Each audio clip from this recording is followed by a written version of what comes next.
Buenas tardes, les doy la bienvenida a este simposio AUNA 2021 y empecemos primero por una definición de qué entendemos por medicina de precisión. Para ello quisiera concentrarme primero en esta definición, luego en el cambio de paradigma que ha representado la llegada de la medicina de precisión, qué piezas claves son importantes, qué iniciativas se han dado a nivel global, qué retos tenemos para su implementación y qué tenemos hacia el futuro. Si pensamos hacia atrás a los tiempos del inicio del proyecto del genoma humano en 1998, vemos que había un enfoque o la idea de poder analizar, investigar las enfermedades con un componente genético, poder estudiar sus genes, clonarlos, desarrollar diagnóstico más preciso que nos permitiera desarrollar una medicina preventiva, complementarlo con farmacogenómica que ya tenía su historia y se pudo actualizar. En una siguiente línea se pudo desarrollar la terapia génica o terapia genética actualmente y finalmente juntando todas estas piezas y entendiendo las bases moleculares de las enfermedades, poder llegar a una nueva terapia, un nuevo tratamiento. Este esquema lo formuló inicialmente Francis Collins en 1999 y él predecía que en 20 años ya íbamos a poder gozar de una aplicación extensa de la medicina de precisión. ¿Qué ha pasado desde entonces? Nosotros hemos tenido el concepto de la medicina de talla única o one size fits all, en donde se desarrolla una terapia para una población amplia. ¿Y cuál es el desenlace de esto? Es que lamentablemente no todos se benefician de ello.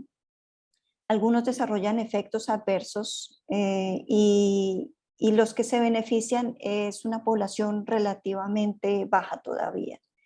Esto conllevó a que se desarrollara la medicina estratificada, en donde a los pacientes se les agrupaban ya sea por subtipos de la enfermedad, por perfiles de riesgo, por demografía, por factores socioeconómicos, por biomarcadores, y en una segunda fase se llegó a lo que podría definirse como medicina personalizada, que está embebida en la medicina de precisión, en donde se profundiza más en el análisis genómico, en distintas técnicas ómicas, el estilo de vida, historia clínica, los factores exógenos que también pueden afectar y finalmente llegamos a una definición de medicina de precisión en donde el diagnóstico debe ajustarse o debe estar complementado con una terapia en donde cada paciente se beneficie de un tratamiento individualizado o un tratamiento pensado para una subpoblación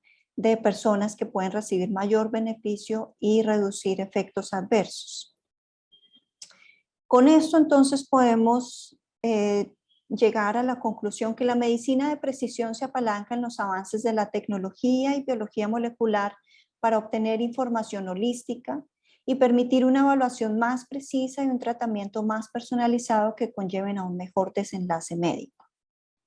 Ahora, ¿qué piezas claves en medicina de precisión son importantes, son fundamentales? Nos encontramos con esta triada de áreas, la ciencia de datos, la tecnología y el conocimiento biomédico, en donde en ciencia de datos vemos que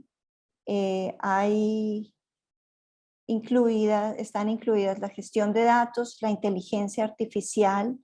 En tecnología tenemos las imágenes, salud digital, el secuenciamiento y en el conocimiento biomédico, todas las ciencias ómicas, la biología molecular, los estudios clínicos y estudios poblacionales. Si vemos esta triada más a fondo y vemos en su intersección, llegamos a una red de conocimiento.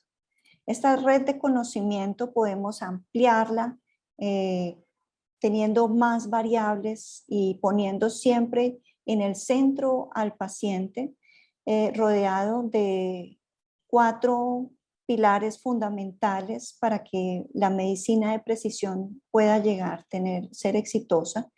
Entre ellas están la institucionalidad, el tratamiento eficaz, inteligencia artificial y datos, y el diagnóstico preciso.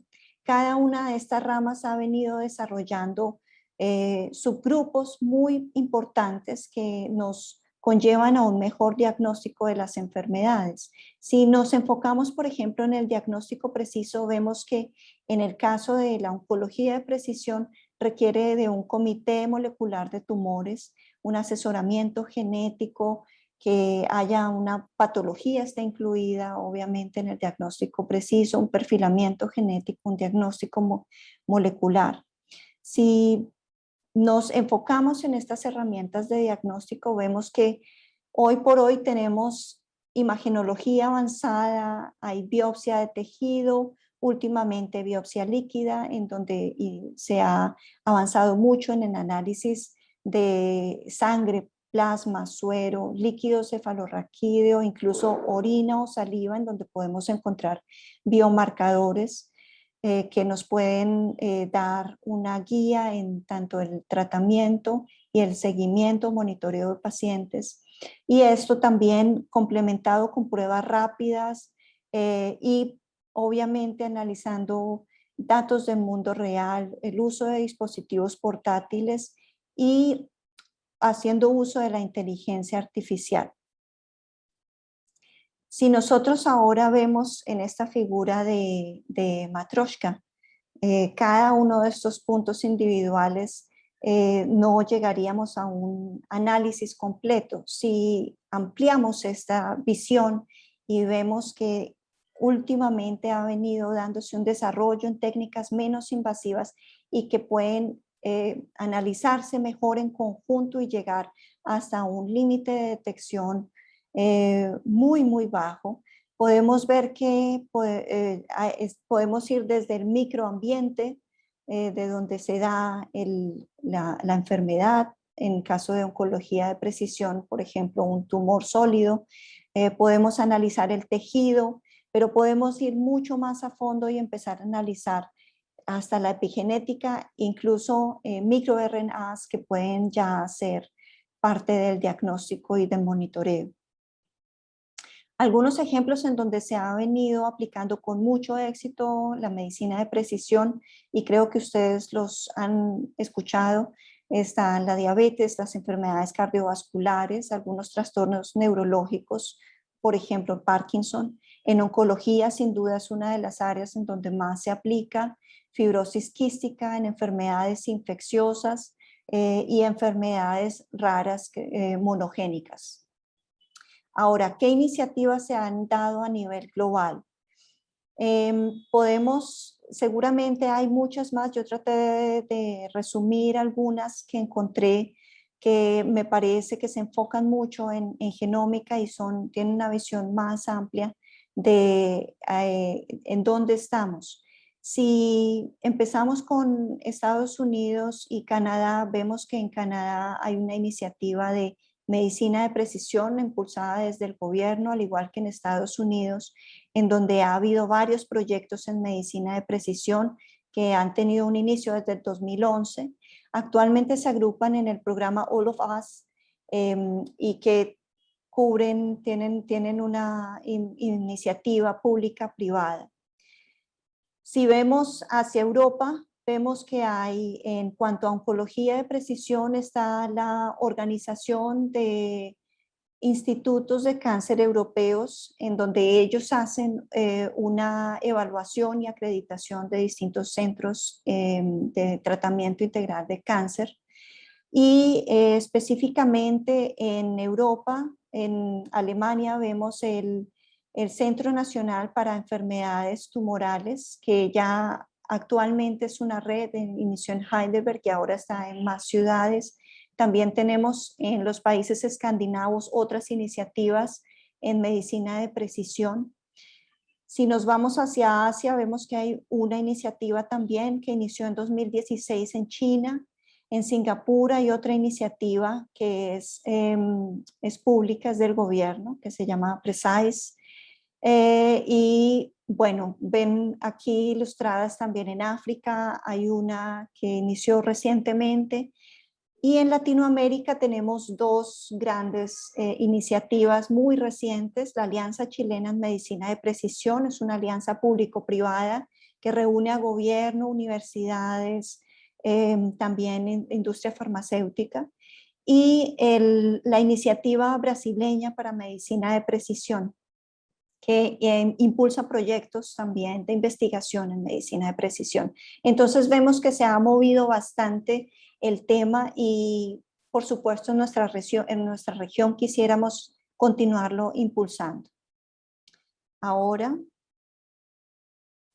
sí, para darles un ejemplo de a dónde ha llegado, y seguramente los oncólogos presentes en este simposio ya lo conocen, en oncología de precisión se ha desarrollado un sistema de niveles de evidencia bueno, ha sido iniciativa del Memorial, y ahora está bajo una herramienta que se llama el OncoKB y que también se basa en biomarcadores que ha reconocido la FDA.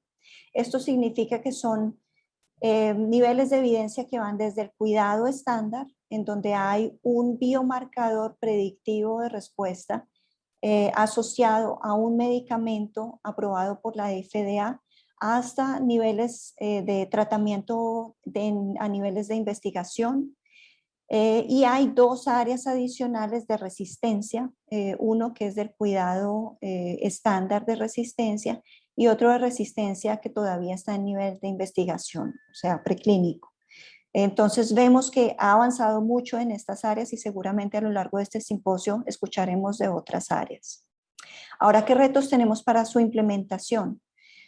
Sin duda, la costo-efectividad en diagnóstico y tratamiento es un tema muy importante. El consenso regulatorio, por supuesto, ha venido mejorándose en ciertas áreas, sobre todo en cáncer de pulmón, cáncer de mama.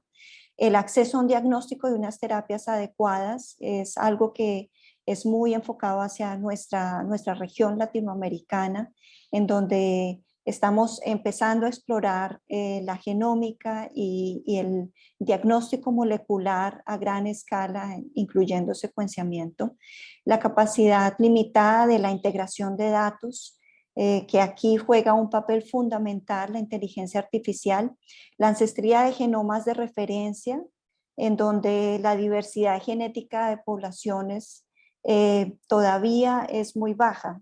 Esto significa que cuando se hace una secuenciación se compara frente a genomas de referencia que por lo general están enfocadas en dos poblaciones grandes a nivel global y no toma en cuenta la heterogeneidad de otras poblaciones. Y finalmente el balance legal, social y ético.